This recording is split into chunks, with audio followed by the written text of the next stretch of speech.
आज आपल्या विठोबारायाच्या भूमीमध्ये, भगवंतांच्या भूमीमध्ये शेतकऱ्याच्या हितासाठी हा जो मेळावा घेतला जात आहे, त्यासाठी उपस्थित असणारे आपल्या सर्वांचे लाडके नेते आणि दिल्लीच्या बादशहाला सुद्धा मराठी माणसांसमोर झुकवण्याला भाग पाडणारे नेते हे आदरणीय पवार साहेब या कार्यक्रमासाठी इथं उपस्थित आहेत। तसंच ज्यांचा सत्कार या ठिकाणी आपण सर्वजण करणार आहोत असे धैर्यशील भैया मोहिते पाटील या जिल्ह्याचे आणि या राज्याचे ज्येष्ठ नेते विजयसिंहजी मोहिते पाटील साहेब, इथं उपस्थित असणारे करमाळ्याचे नेते आणि भावी आमदार नारायणआबा पाटील, माझ्याबरोबर येणाऱ्या विधानसभेमध्ये नक्कीच दिसणारे आमचे मित्र राहुल भैया मोठे, उत्तमरावजी जानकर, भगीरथ भाऊ भालके, संजय भाऊ पाटील, बळीराम काका साठे, प्रतापसिंहजी पाटील, सक्षनाताई सलगर, ज्यांचं भाषण आपण सर्वांनी या ठिकाणी ऐकलं। तसंच नेत्या कविताताई मेत्रे, मोहसिन भाऊ शेख, गणेशजी पाटील, या कार्यक्रमाचं ज्यांनी आपल्या सर्वांसाठी आयोजन केलं असे विश्वासरावजी बारबोले साहेब, तसंच ज्यांनी सुरुवातीला भाषण केलं आणि कदाचित वेळ नसल्यामुळे थोडक्यात आपटलं, पण नंतर नक्कीच इथं पुढच्या कार्यक्रमामध्ये आणि सभेमध्ये चांगलं असं भाषण करतील असे आमचे कृष्णराजजी बारबोले, किरणजी देशमुख, विक्रमसिंहजी पवार, सुवर्णाताई असतील, मिलिंद भाऊ गोरे असतील, आदेश भाऊ वाणी असतील, हर्षवर्धन भाऊ बोधले, केतन असतील, सर्वच पदाधिकारी, कार्यकर्ते, इथं उपस्थित असणारे सर्व पत्रकार व या कार्यक्रमासाठी आवर्जून उपस्थित असणारे सर्व शेतकरी बांधव, युवा बंधू आणि भगिनींनो, खरं तर हा कार्यक्रम शेतकऱ्यांसाठी असणारा कार्यक्रम आहे आणि या कार्यक्रमासाठी आपल्या सर्वांना संबोधित करण्यासाठी ज्यांनी शेतकऱ्यासाठी व तसंच शेतकऱ्याच्या परिवारासाठी, युवांसाठी खूप काही केलं आणि अजून करत आलेले आहेत, असं आदरणीय पवार साहेब या कार्यक्रमासाठी आलेले आहेत। खरं तर शेतकऱ्यांबद्दल आपण जेव्हा बोलतो आणि खास करून या भागातल्या शेतकऱ्यांबद्दल जर बोलायचं झालं तर इथं सोयाबीनचं पीक खूप मोठ्या प्रमाणात घेतलं जातं। आता अधिवेशनामध्ये तुमच्या सर्वांच्या वतीने आम्ही आज आवाज उठवत असतो, सोयाबीनचे भाव हे आपल्याला परवडणारे नाहीत। 5 वर्षापूर्वी आपण जर सोयाबीन उगवण्याची किंमत जर बघितली तर 18,000च्या आसपास होती आणि आत्ता ती किंमत बघितली तर या सरकारच्या चुकीच्या धोरणांमुळे खताच्या किमती वाढल्यात, सर्व गोष्टींवर जीएसटी लावला जातो आणि तोच खर्च जो 5 वर्षापूर्वी 18,000वर होता आज 24,000वर गेलेला आपल्या सर्वांना माहिती आहे। पण भावाबद्दल काय झालं? 5 वर्षापूर्वी 4,000च्या आसपास भाव होता, आता सुद्धा त्याच्याच आसपास भाव आहे। मग आमच्या शेतकऱ्याला सोयाबीन परवडणार कसं? पण जेव्हा आम्ही अधिवेशनामध्ये तुमच्या सर्वांच्या वतीने हा प्रश्न जेव्हा मांडतो, आम्हाला उत्तर योग्य पद्धतीने येत नाही। आम्ही त्यांना आठवण करून देतो या महायुतीच्या सरकारमध्ये असणाऱ्या सर्व नेत्यांना, खास करून देवेंद्र फडणवीस साहेबांना, की मोदी साहेब इथं आले होते आणि म्हणाले होते की शेतकरी जे काही पिकवतो त्याचा जो भाव आहे तो भाव आम्ही दुप्पट करणार। अहो मोदी साहेब आणि फडणवीस साहेब, तुम्हाला आम्हाला सांगायचंय की तुम्ही खर्च आमचा दुप्पट केला, पण आमचा जो सोयाबीनला मिळणारा भाव आहे त्याच्यामध्ये 1 रुपया सुद्धा तुम्ही त्याच्यामध्ये वाढ करू शकला नाही। आदरणीय पवार साहेब जेव्हा कृषी मंत्री होते तेव्हा सर्व शेतकऱ्यांवर आदरणीय पवार साहेबांचं लक्ष असायचं। सोयाबीनचं काय धोरण घेतलं तर सोयाबीनचे भाव वाढू शकतील, कांद्याचं काय धोरण घेतलं तर तिथं असणाऱ्या शेतकऱ्यांना न्याय मिळेल, दुधाच्या बाबतीत आणि सर्वच जे कुठली पिकं असतील या महाराष्ट्रामध्ये, या देशामध्ये घेतली जातात, पवार साहेब स्वतः त्याच्यावर लक्ष देऊन असायचे। साधा शेतकऱ्याचा जो फोन पवार साहेबांना जेव्हा जायचा की साहेब बघा कांद्याचे भाव पडलेत, या बाबतीत तुम्ही काहीतरी करा, लगेचच पवारसाहेब त्या बाबतीतली बैठक ही अधिकाऱ्यांबरोबर घ्यायची आणि निर्णय घ्यायचे, त्याचा फायदा हा शेतकऱ्याला व्हायचा. कांद्याची काय परिस्थिती आपली, अहो सोयाबीनमध्ये 20,000 कोटी रुपयाचं नुकसान हे शेतकऱ्याचं झालं. सरकारने 1 रुपया त्या बाबतीत दिलेला नाही आपल्याला. एखाद्या शेतकऱ्याला जर 10,000, 20,000, 50,000चं नुकसान झालं, त्याच्या कुटुंबावर काय परिस्थिती येत असेल हे आपल्या सर्वांना माहिती आहे. अहो कांद्याचं चुकीचं धोरण घेतल्यामुळे शेतकऱ्याचं या महाराष्ट्रामध्ये 5,000 कोटी रुपयाचं नुकसान झालं. बोलतायत का केंद्रातले नेते, बोलतायत का राज्यातले नेते? नाही, याच्याबद्दल त्यांना बोलायचं नाही. काही दिवसांपूर्वी दादांनी एक वक्तव्य केलं, कांद्याच्या बाबतीत सरकारने जो निर्णय घेतला तो चुकीचा होता. अहो दादा, तुम्ही सरकारमध्ये आहात, तुम्ही या राज्याचे उपमुख्यमंत्री आहात. खऱ्या अर्थाने या शेतकऱ्याचा करवळा तुम्हाला असला असता तर दिल्लीत तुम्ही टोपी घाला, गॉगल घाला, जे घालायचंय घाला, पण तिथं जाऊन तुम्ही शेतकऱ्याचा तरी प्रश्न मांडला असता तर आम्ही तुम्हाला मांडलं असतं. तुम्ही म्हणता केंद्र सरकारचा आणि मोदी साहेबांचा कांद्याच्या बाबतीतला निर्णय चुकला. अहो इथं असणारे सामान्य आणि स्वाभिमानी जनता म्हणते दादा तुम्ही भाजप बरोबर गेला, तोच तुमचा निर्णय कुठेतरी चुकलेला आहे. कारण काय भाजपचे नेते आपला विचार कुठेही तिथं करत नाही. अहो 10 रुपये कांद्याचा भाव वाढला असता आणि तुम्हाला 15 टन तुम्ही उत्पादन तिथं घेत असला असता तर 1.5 लाख रुपये शेतकऱ्याचे लगेच एका एकरामध्ये तिथं वाढले असते. त्याचा फायदा कोणाला झाला असता? शेतकऱ्यांचा झाला असता. हे जे छोटे मोठे व्यावसायिक आहे, व्यापारी आहेत, त्यांना त्याचा फायदा झाला असता. कधी कधी काही व्यापाऱ्यांचं मला कळत नाही, कुठेतरी आदेश कुठला तरी येतो की एकाच चिन्हाच्या मागे आपण जायचं. अहो खऱ्या अर्थाने व्यापाऱ्यांनी सुद्धा विचार केला पाहिजे की आज काय या महाराष्ट्राची परिस्थिती आहे. शेतकरी खुश नाही, छोटे मोठे व्यावसायिक खुश नाहीत, युवा खुश नाहीत, विद्यार्थी खुश नाहीत. मग या सरकारला येत्या काळामध्ये आपल्याला धडा 100% तिथं शिकवावं लागेल. ही गोष्ट आपण सर्वांनी समजून घेतली पाहिजे. आता लोकसभेला तुम्ही सर्वांनी योग्य निर्णय घेतला. पैशाचा वापर भरमसाठ त्या ठिकाणी केला गेला. अहो काही मतदारसंघामध्ये 60 कोटी, 70 कोटी, 100 कोटीपेक्षा जास्त खर्च सत्तेत असणाऱ्या नेत्यांनी तिथं केला. अहो मला त्या नेत्यांना विचारायचं, पैसा आला कुठून? तुम्ही विकासासाठी गेलाय ना, मग विकास तर सामान्य लोकांचा झाला नाही, मग झाला कोणाचा विकास? या नेत्यांचा विकास झालाय. या सरकारमध्ये हे जे नेते 50,000 कोटीचा भ्रष्टाचार केलेले पुरावे मी स्वतः तिथं दिलेले आहेत. पण नाही, या सरकारला त्या बाबतीत काय पडलं नाही. पण लोकसभेला कितीही पैसा वाटला तरी स्वाभिमानी मराठी जनतेने दाखवून दिलं की स्वाभिमान काय असतो आणि लोकशाही काय असते. त्यासाठी मी मनापासून आपल्या सर्वांचे इथं आभार व्यक्त करतो. त्यामुळे या लोकांना असं वाटतं की ठीक आहे अजून पैसा वाटू आणि आपण निवडून येऊ.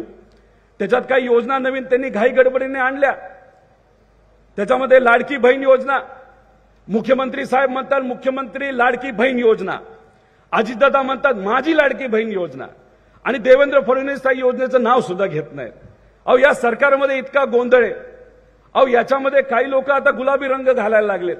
तुम्हाला कुठला रंग घालायचा तो घाला, तुम्ही गुलाबी बस करा, गुलाबी शर्ट घाला, गुलाबी काय घालायचं तिथं घाला. पण आमच्या या शेतकऱ्याच्या स्वाभिमानी लोकांच्या डोळ्यामध्ये जे अश्रुमळे डोळे लाल झाले त्याच्याबद्दल तुम्हाला काहीतरी करण्यासाठी जरा विचार करा.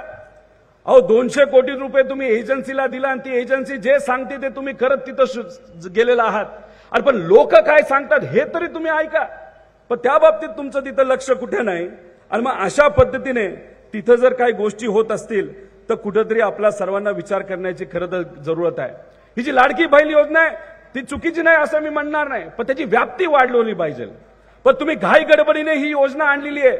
आमच्या माता भगिनी 5-5 दिवस तिथं कार्यालयाच्या बाहेर उभे राहतात, तरी सुद्धा तुम्ही म्हणता हा कागद द्या, तो कागद द्या. दुधाच्या बाबतीत जसं झालं तसं 5 रुपये तुम्ही देणार हे सांगितलं, पण 100% शेतकऱ्याला दुधाचं अनुदान मिळालं का? नाही. काही लोकांना राहिलंय हे कागद द्या, ते कागद द्या. अहो एवढी कागद कशाला? खऱ्याच अर्थाने ही महाराष्ट्रातली बहीण तुमची लाडकी असली असती तर सरसकट तुम्ही त्या ठिकाणी महिलांना मदत ही केली असती. पण नाही, यांना ते करायचं नाही. मी तुम्हाला या ठिकाणी सांगतो, आदरणीय पवार साहेबांच्या मार्गदर्शनाखाली, उद्धव ठाकरे साहेबांच्या मार्गदर्शनाखाली आणि काँग्रेसच्या नेत्यांच्या मार्गदर्शनाखाली या महाराष्ट्रामध्ये 2 महिन्यानंतर तुमचं म्हणजे महाविकास आघाडीचं सरकार येणार म्हणजे येणार. आणि हे सरकार जेव्हा येईल सर्व घटकांचा विचार केला जाईल. ह्या ज्या योजना घाई गडबडीने आल्या आहेत त्या बंद कुठल्याही होणार नाही. उलट लाडकी बहीण योजना आणि ज्या योजना त्याची व्याप्ती आपल्याला कशी वाढवता येईल, त्याचा फायदा हा अजून लोकांना कसा नेता येईल याचा विचार हा महाविकास आघाडी करणार म्हणजे करणार. पण हे सरकार ज्या पद्धतीने वागतंय याचा विचार खऱ्या अर्थाने आपल्या सर्वांना करावा लागेल. अहो काल परवा देवेंद्र फडणवीस साहेब काय म्हणाले, अहो इतिहासात कर्तृत्वाला स्थान असते. मला देवेंद्र फडणवीस साहेबांचा इतिहास बघायचा आहे. अहो काय तुमचं कर्तृत्व, कुटुंब फोडलं, पार्टी फोडली, जेव्हा थोर व्यक्तींवर बोललं गेलं तुम्ही शांत बसला, तुकोबारायांच्या बद्दल त्यांच्या विरोधात बोललं गेलं तुम्ही शांत बसला, शेतकरी आत्महत्या करतोय तेव्हा तुम्ही शांत बसता. या राज्यामध्ये तिथं गुंडाचा राज मोठ्या प्रमाणात सुरू झालाय, तुम्ही शांत बसता. मग काय म्हणायचं, हे तुमचं कर्तृत्व. आणि हेच तुमचं कर्तृत्व लोकसभेमध्ये जसं लोकांनी धुवून तिथं काढलं आणि तुम्हाला धडा शिकवला, या विधानसभेला सुद्धा लोक तुम्हाला धडा शिकवल्याशिवाय राहणार नाही असा विश्वास माझ्या त्या ठिकाणी वाटतो. अहो काही दिल्लीचे बादशाह आले होते लोकसभेच्या काळामध्ये, पवार साहेबांच्या विरोधात काय नाही ते बोलले, म्हणले भटकती आत्मा. अहो मला त्या बादशाला सांगायचं, लोकांनी दाखवून दिलं की पवार साहेब भटकती आत्मा नाही, इथं असणाऱ्या सामान्य लोकांची आणि स्वाभिमानी लोकांची आणि महाराष्ट्र धर्म टिकवणाऱ्या लोकांची ही पवार साहेब खऱ्या अर्थाने आत्मा आहे, जे आज या वयामध्ये सुद्धा आपल्या सर्वांसाठी ती लढते. आणि मग अशा पद्धतीने हे लोक तिथे येतात आणि बोलतात. आता ते म्हणतायत दिल्लीतली लोक की आम्ही 4-5 दिवस इथे येऊन आता बघणार की भाजपचं सरकार इथे किती दिवस येते. मला त्यांना सांगायचं, तुम्ही महिनाभर राहा नाही तर 2 महिनाभर राहा. तुम्ही आलात तर आमचा फायदाच तिथं होतोय. जेवढा जास्त सभा घ्यायचा तिथं घ्या, पण आम्हाला महाराष्ट्र जो आहे तो आमचा महाराष्ट्र स्वाभिमानी आहे. इथं वारकरी संप्रदायाचा पगडा या महाराष्ट्रातल्या लोकांच्या मनामध्ये आणि ध्यानामध्ये एकदम पक्का बसलेला आहे. त्यामुळे तुम्ही कितीही ताकद लावली तरी त्या ठिकाणी आमचे हे स्वाभिमानी लोक तुम्हाला पाणी पाजल्याशिवाय राहणार नाही असा विश्वास या ठिकाणी व्यक्त करतो. त्यामुळे खालच्या लेवलचं राजकारण केलं जातंय, 2 समाजामध्ये तेढ निर्माण केला जातोय. मग अशा पद्धतीने मला आपल्या सर्वांना विचारायचंय, हे भाजपचे नेते हिंदू मुस्लिम करण्याचा जर प्रयत्न करत असतील त्याच्यात आपला कधी फायदा झालाय का? जर हे भाजपचे नेते आणि महायुतीतले नेते जर 2 समाजामध्ये ओबीसी मराठामध्ये वाद निर्माण करण्याचा प्रयत्न करत असतील, त्याच्यामुळे सोयाबीनचे रेट वाढणार आहेत का? त्याच्यामध्ये कांद्याचे रेट वाढणार आहेत का? त्याच्यामुळे इथं एमआयडीसी येऊन इथं असणाऱ्या युवांना नोकऱ्या मिळणार आहेत का? अहो एखाद्या लाडकी बहिणीला ठीक आहे 1500 रुपये तुम्ही देता, त्याचा विरोध आम्ही करत नाही, पण त्याच बहिणीच्या मुलाला जर नोकरी मिळाली आणि त्या मुलाला जर 25-30 हजाराचा पहिला पगार मिळाला तर किती खुश होईल ती माझी आई. आणि मग याच्याबद्दल तुम्हाला विश्वास नाही, पण तुम्ही काय करता, तर महाराष्ट्रात प्रोजेक्ट येण्याऐवजी तुम्ही गुजरातला त्या ठिकाणी देता. त्यामुळे गुजरातली गुलामी करणारे, दिल्लीची गुलामी करणारे हे महायुतीतले नेते, त्यांना या इलेक्शनमध्ये तुम्ही धडा शिकवणार का? अहो काय बार्शीकर, एवढा कमी आवाज, आम्ही दुसरीकडे जेव्हा सभा करतो काय जोश असतो. मी तुम्हाला विचारतोय की इथं जेव्हा विधानसभेचे इलेक्शन होईल, हे महायुतीतले जे नेते आहेत आणि जे पक्ष आहेत, कुणी एखादा अपक्ष उभा राहिला पण त्यांनी जर बीजेपीला पाठिंबा दिला असला तरी तो बीजेपीचाच माणूस आहे, हे आपण सर्वांनी त्या ठिकाणी लक्षात ठेवलं पाहिजे. त्यामुळे तुम्ही इथं उत्तर देणार का? नक्की का? अहो दडपशाही खूप आहे इथं, आम्हाला कळतीये. युवांनी एक पिक्चर बघितला असेल केजीएफ बघितलाय का? अहो त्या केजीएफ मध्ये कसं असतं, एक मोठं शहर असतं आणि त्या शहराला भिंत बांधलेली असते आणि तिथं जो गुंड असतो ना, त्या गुंडाला असं वाटतं दुकान माझंच असावं, धंदा माझाच व्हावा, जमीन मीच घ्यावी, जो विकासाचा निधी या परिसरामध्ये आणतो वाळू माझीच असावी, खडी माझीच असावी, कॉन्ट्रॅक्टर माझा भाऊच असावा. अहो काही व्यापाऱ्यांना मी भेटलो, त्यांनी सांगितलं पहिलं मार्केट कोण उघडतं तर इथले लोकनेते उघडतात आणि मग दुसऱ्यांनी त्या ठिकाणी तिथं मार्केट उघडायचं. त्यामुळे ही संधी आहे, मग त्या संधीचं सोनं करणार का नाही करणार? अहो पण काय खोट्या केसेस खूप प्रमाणात या युवांवर टाकल्या जातात, तुम्ही घाबरणार का या पोलिसांना?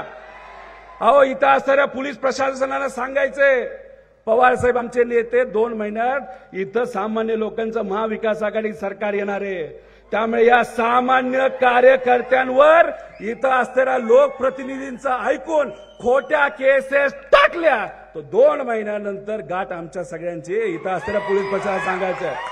त्यामुळे अजिबात घाबरायचं नाही, लढायचंय. स्वाभिमानी मराठी माणसं हे लढतात, झुकत नाही. झुकवायचं कोणाला? तर या महाविकास आघाडीच्या नेत्यांना झुकवायचं. ते गुजरातचं तिथं गुलामी करतात आणि दिल्लीची गुलामी करतात. मग ठरलं का आपलं?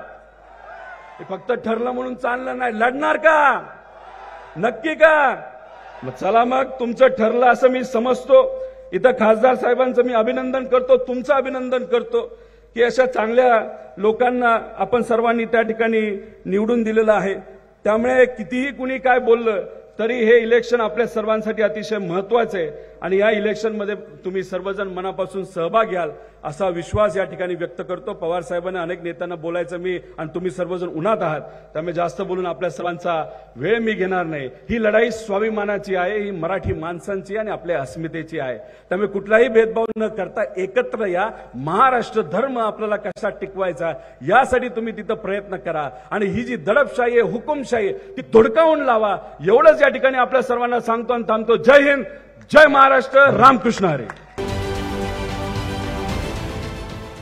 देश विदेशातील प्रत्येक घडामोडींचे लाईव्ह अपडेट मिळवण्यासाठी आता साम टीव्हीच्या सर्व सोशल मीडिया प्लॅटफॉर्मला लाईक, फॉलो आणि सबस्क्राईब करा. तसंच सर्व नोटिफिकेशनसाठी बेल आयकॉन प्रेस करायला विसरू नका.